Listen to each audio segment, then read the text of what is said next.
Well, the death toll continues to climb in Christchurch, New Zealand, following the deadly earthquake that hit late yesterday afternoon our time.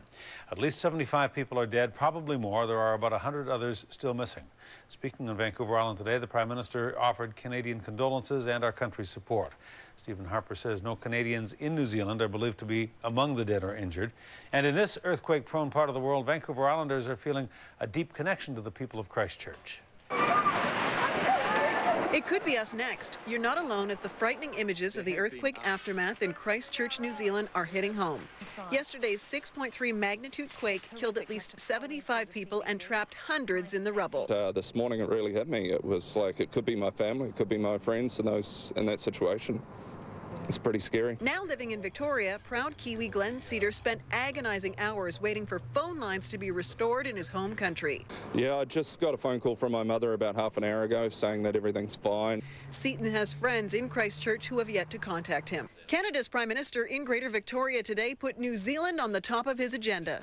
We've certainly been in touch with our friends in New Zealand, offered them our assistance if they should need it. The heroism in the face of tragedy has been particularly touching, watching office workers rescue their colleagues. They're coming in from the back. They'll be coming soon. Just keep away from the edge. Imagine the shock and fear as one woman waits for help on top of a building in ruins around her.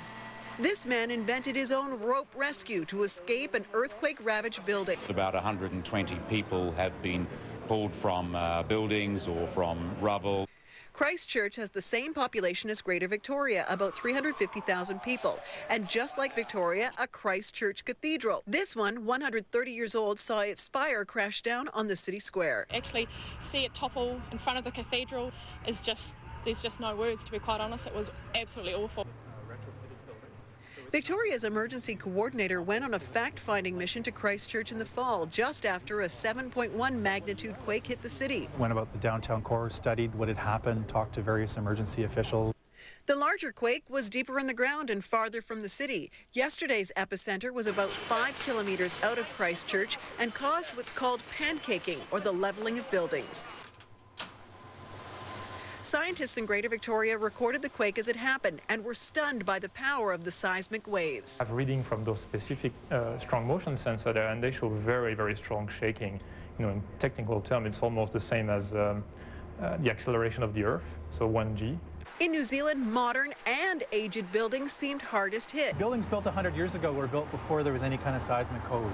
Victoria has similar structures, and you're advised to look up when the ground moves underneath you. Signs, awnings, very large windows, all of those things can actually cause damage and injuries. John says if you happen to be walking when an earthquake strikes, try to walk away from the buildings as quickly as possible. If there's traffic in the way, make sure you stop a vehicle because they're not likely to feel the earthquake the same way you will be.